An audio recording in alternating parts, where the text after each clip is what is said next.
नमस्कार दोस्तों, welcome to study 24। दोस्तों, बिहार एएसओ वैकेंसी आ चुकी है, यानी कि प्रशाखा पदाधिकारी का जो है नोटिफिकेशन वगैरह जारी हो चुका है। तो इस वीडियो में हम लोग जानेंगे कि योग्यता क्या है, चयन प्रक्रिया क्या है, परीक्षा में क्या क्या आएगा, सब कुछ इस वीडियो में बताया गया है। तो अंत तक बने रहिएगा। और अगर अभी तक आपने चैनल को सब्सक्राइब नहीं किया है तो चैनल को जल्दी से सब्सक्राइब कर लीजिए, आगे की और भी अच्छी अच्छी जानकारियां पाने के लिए। तो चलिए शुरुआत करते हैं। पहले मैं आपको यहाँ पे बता दूं कि ये जो वैकेंसी जारी की गई है वो बिहार लोक सेवा आयोग बीपीएससी की ओर से जारी किया गया है। नोटिफिकेशन देख पा रहे होंगे यहाँ पे 21/5/2025 को जो है ये जारी किया गया है। वो भी रात में जारी किया गया था। तो यहाँ पे बिहार लोक सेवा आयोग की ओर से जो है ये नोटिस जारी किया गया है। अब देखिए यहाँ पे मैं आपको क्वालिफिकेशन वगैरह की जानकारी सबसे पहले दे देता हूँ। देखिए यहाँ पे जो है पोस्ट की जानकारी देखिए दिया गया है कि बिहार लोक सेवा आयोग के द्वारा बिहार लोक सेवा आयोग कार्यालय पटना में, ठीक है, सहायक प्रशाखा पदाधिकारी के कुल 41 पदों पर नियुक्ति हेतु सुयोग्य भारतीय उम्मीदवारों से विहित प्रपत्र में ऑनलाइन आवेदन आमंत्रित किए जाते हैं। तो यहाँ पे मैं आपको साफ साफ बता देना चाहूँ कि ये जो वैकेंसी होगा वो बीपीएससी ऑफिस के लिए होगा। ठीक है, बीपीएससी ऑफिस के लिए ही ये वैकेंसी है, कोई विभाग के लिए नहीं है। ठीक है, ये बीपीएससी ऑफिस के लिए वैकेंसी निकाली गई है। तो अगर आप इसको भरना चाहते हैं तो बहुत ही अच्छा मौका है, बाबू वाला जॉब है, सैलरी वगैरह भी अच्छा खासा मिलने वाला है। तो इसमें इसको छोड़िएगा नहीं, मैं यहाँ पे कहना चाहूँगा इसको छोड़िएगा नहीं। अगर आप एलिजिबल हैं तो इसको जरूर आवेदन करिएगा।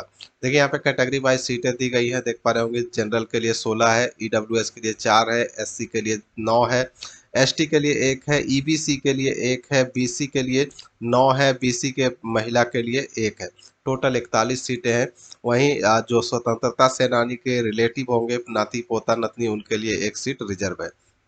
ठीक है, अब आगे बढ़ते हैं। तो यहाँ पे देखिए दिव्यांगों के लिए भी सीट दिया गया है। मूक बधिर डीडी के लिए 1 सीट है, और मनोविकार बहुदिव्यांग के लिए जो है 1 सीट है, एमडी के लिए। यहाँ पे जो है आपका मूक बधिर और बहुदिव्यांग एमडी के लिए सीटें दी गई हैं। दृष्टि दिव्यांगता और ओएच के लिए कोई सीट नहीं है। ठीक है, अब आगे बढ़ते हैं। तो यहाँ पे देख पा रहे होंगे कि वेतनमान देख सकते हैं, 44,900 से लेकर 1,42,400 रुपये की सैलरी होगी। वेतन लेवल 7 होगा, और शैक्षणिक योग्यता किसी मान्यता प्राप्त विश्वविद्यालय से स्नातक की डिग्री होनी चाहिए। यानी कि अगर आपने ग्रेजुएशन पास कर लिया है कोई भी सब्जेक्ट से, किसी भी स्ट्रीम से, तो आप इसमें आवेदन कर सकते हैं। ठीक है, तो ग्रेजुएशन तो है ही, इसके समकक्ष भी अगर आपके पास कोई डिग्री है तो भी आप इसमें आवेदन कर पाएंगे। ठीक है, इक्वल कोई डिग्री है, ग्रेजुएशन के इक्वल कोई डिग्री आपके पास है तो भी आप आवेदन कर सकते हैं। उम्र यहाँ पे बताया गया, देख सकते हैं, 1/8/2025 को कम से कम 21 वर्ष होना चाहिए। और यहाँ पे अगर हम कैटेगरी वाइज दिखाएं तो देख सकते हैं अनारक्षित पुरुष यानी जनरल पुरुष के लिए, मेल के लिए 37 साल दिया गया है, 21 से 37 साल जनरल के लिए। ठीक है, और वहीं बीसी ईबीसी पुरुष महिला के लिए 21 से 40 साल तक दिया गया है, और जो जनरल महिला होंगे उनको भी 21 से 40 साल तक आवेदन करने का मौका दिया गया है।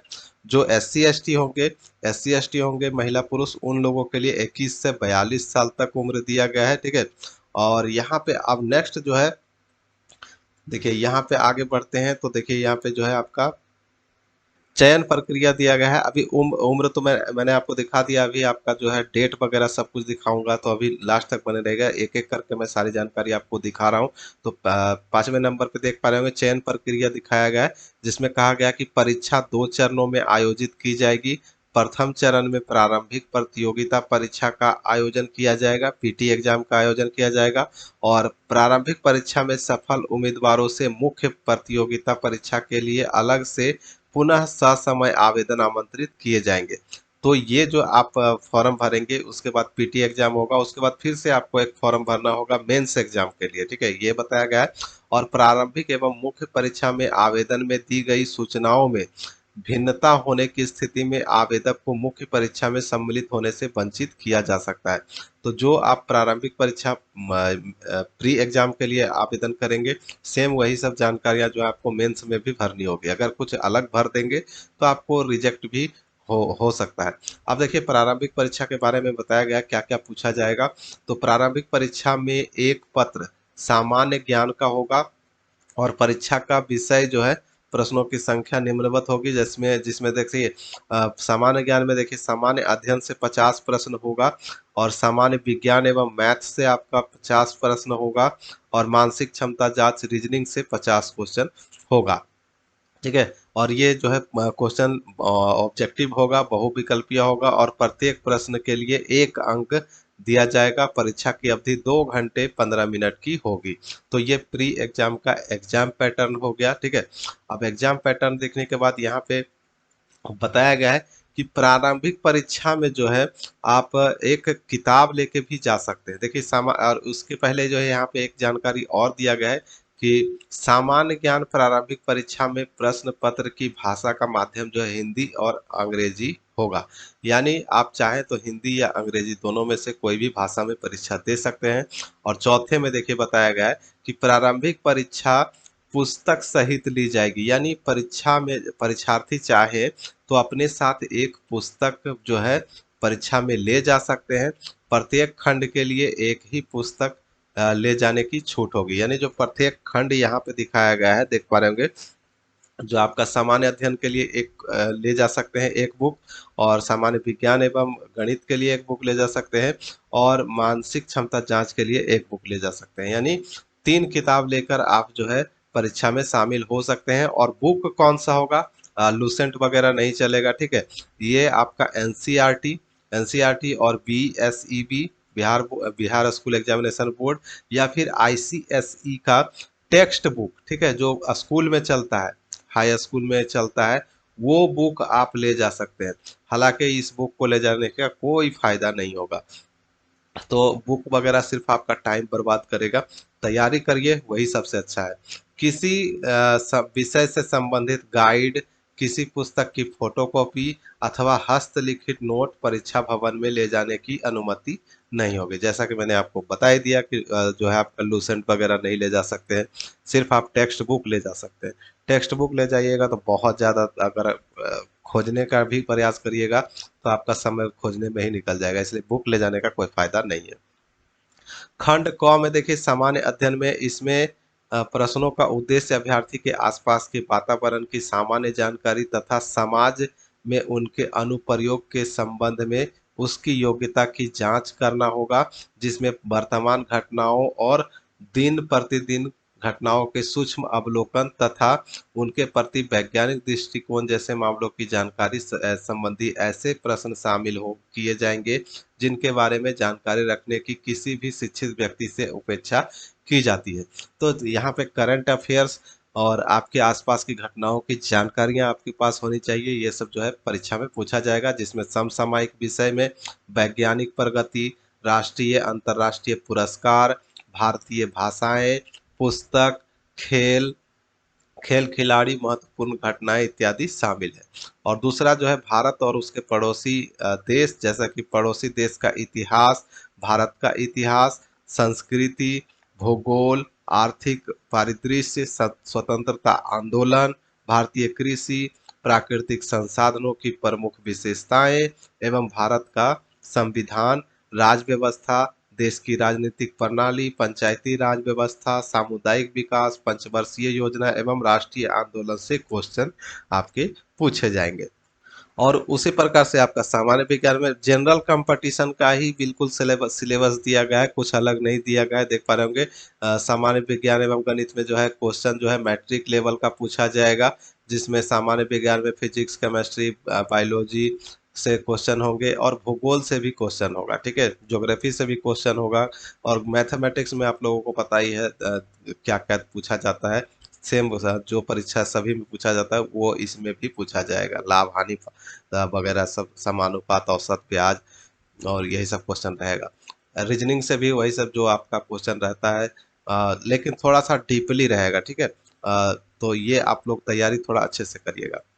अब देखिए यहाँ पे आगे बढ़ते हैं। तो नेक्स्ट जो जानकारी दी गई है, मुख्य परीक्षा के बारे में दी गई है। मेंस एग्जाम के बारे में दो पत्र होंगे ये बताया गया है। दो पेपर होगा, एक तो आपका सामान्य हिंदी से होगा, प्रश्न पत्र एक सामान्य हिंदी से होगा, और दूसरा जो है आपका सामान्य ज्ञान से होगा। तो प्रश्न पत्र एक में जो है सामान्य हिंदी से आपका 30% अंक लाना अनिवार्य होगा। ठीक है, हिंदी में जो है आपको 30% अंक लाना अनिवार्य होगा। वहीं आपका जो है परीक्षा जो है प्रश्न पत्र का एक का जो है माध्यम हिंदी होगा। इसमें जो है क्वेश्चन की संख्या 100 होगी। प्रत्येक प्रश्न के लिए 1 अंक दिया जाएगा, और परीक्षा की अवधि 2 घंटे 15 मिनट की होगी। एक पेपर का ये हो गया। अब दूसरे पेपर का खंड ख में देखेंगे तो प्रश्न पत्र 2 में सामान्य अध्ययन, सेम वही सामान्य अध्ययन, सामान्य विज्ञान एवं गणित और मानसिक क्षमता जांच। तो 50-50 ये भी आपका 150 क्वेश्चन का ये भी पूछा जाएगा। सामान्य ज्ञान मुख्य परीक्षा में भाषा वही हिंदी और अंग्रेजी में किसी में भी परीक्षा दे सकते हैं। और जैसा आपने प्री एग्जाम का मैंने आपको बताया सिलेबस, सेम वही सिलेबस इसमें भी दिया गया है। ठीक है, 1 घंटे का 1 अंक मिलेगा प्रत्येक क्वेश्चन के लिए, 2 घंटा 15 मिनट का समय मिलेगा। ठीक है, तो पेपर 2 का भी यही दिया गया है। अब आगे बढ़ते हैं दोस्तों। तो सिलेबस यहाँ पे आप लोग डाउनलोड करके अच्छे से पढ़ लीजिएगा तो अच्छा रहेगा। अगर आप बिहार के SC ST हैं, ठीक है, SC ST हैं, तो आपको जाति प्रमाण पत्र और निवास प्रमाण पत्र देना अनिवार्य होगा। आगे बढ़ते हैं। तो यहाँ पे नेक्स्ट जो जानकारी दी गई है, कोडिंग दिया गया है कि कौन से कैटेगरी के लिए कौन सा कोड यूज करना है। ये फॉर्म भरते वक्त आपको जरूरत पड़ेगी, तो इसको भी ध्यान में रखना है। जनरल के लिए 1 है, SC के लिए 2 है, ST के लिए 3 है, अत्यंत पिछड़ा वर्ग EBC के लिए 4, उसी प्रकार से BC के लिए 5, BC महिला के लिए 6 और EWS के लिए 7 कोड दिया गया है। ये फॉर्म भरते वक्त पूछा जाएगा। तो आपको जाति ना भर के, BC नहीं भर के आपको कोड भरना पड़ेगा। अब आते हैं नेक्स्ट पे। ठीक है, अब आते हैं एप्लीकेशन फीस पे। एप्लीकेशन फीस आपका जनरल कैटेगरी के लिए 600 रुपये है, और केवल बिहार राज्य की अनुसूचित जाति अनुसूचित जनजाति के लिए 150 रुपया होगा। और बिहार राज्य की अस्थायी निवासी सभी आरक्षित और अनारक्षित महिला, यानी टोटल सभी महिलाओं के लिए, बिहार के जो महिला है सभी महिलाओं को 150 रुपया लगेगा। बिहार के SC ST को 150 लगेगा। और दिव्यांग अभ्यर्थियों जो 40% से अधिक है उसको भी 150 रुपया लगेगा। और बाकी जितने भी उम्मीदवार होंगे अदर स्टेट वगैरह, उन लोगों को 600 रुपये लगेगा, चाहे वो किसी भी कैटेगरी से बिलोंग करते हो। आगे बढ़ते हैं। तो यहाँ पे आधार बायोमेट्रिक भी बताया गया है कि फॉर्म भरते वक्त आपको आधार बायोमेट्रिक फीस भी जमा करना होगा, जो कि 200 रुपये है। ठीक है, अगर ये आपका हो गया कि ऑनलाइन फॉर्म भरते वक्त अगर आप आधार नहीं देते हैं तब आपको बायोमेट्रिक फीस देना होगा 200 रुपये अलग से। अगर आप आधार नंबर अगर आप फॉर्म भरते वक्त देते हैं तो आपको ये 200 रुपये नहीं देना पड़ेगा। ठीक है, आगे बढ़ते हैं। तो यहाँ पे डेट बताया गया है। ऑनलाइन करने की शुरुआत जो है वो 29/5/2025 से ऑनलाइन शुरू होगा, और लास्ट डेट जो है 23/6/2025 लास्ट डेट दिया गया है। तो ये थी बिहार ASO वैकेंसी की पूरी जानकारी। और इसको प्रशाखा पदाधिकारी भी कहा जाता है। तो जैसा ही ऑनलाइन फॉर्म शुरू होती है मैं आपके लिए फिर से वीडियो लेके आऊँगा। इसमें OTR रजिस्ट्रेशन करना होगा, 1 टाइम रजिस्ट्रेशन। अगर आपने BPSC का 1 टाइम रजिस्ट्रेशन पहले से कर रखा है तो आपको रजिस्ट्रेशन करने की ज़रूरत नहीं पड़ेगी, सीधे लॉगिन करके फॉर्म भर पाएंगे। ठीक है, और एप्लीकेशन फीस वगैरह जमा करना पड़ेगा। ठीक है, तो ये हो गया पूरी जानकारी। उम्मीद करता हूँ आप लोगों को वीडियो पसंद आई होगी, तो ज़्यादा से ज़्यादा वीडियो को शेयर कर दें। और नोटिफिकेशन वगैरह डाउनलोड करने के लिए आप rozgarbihar.com पे विजिट कर सकते हैं। ठीक है, मिलते हैं नेक्स्ट वीडियो में नेक्स्ट अपडेट के साथ। तब तक के लिए बाय। जय हिंद, जय बिहार, बेस्ट ऑफ लक।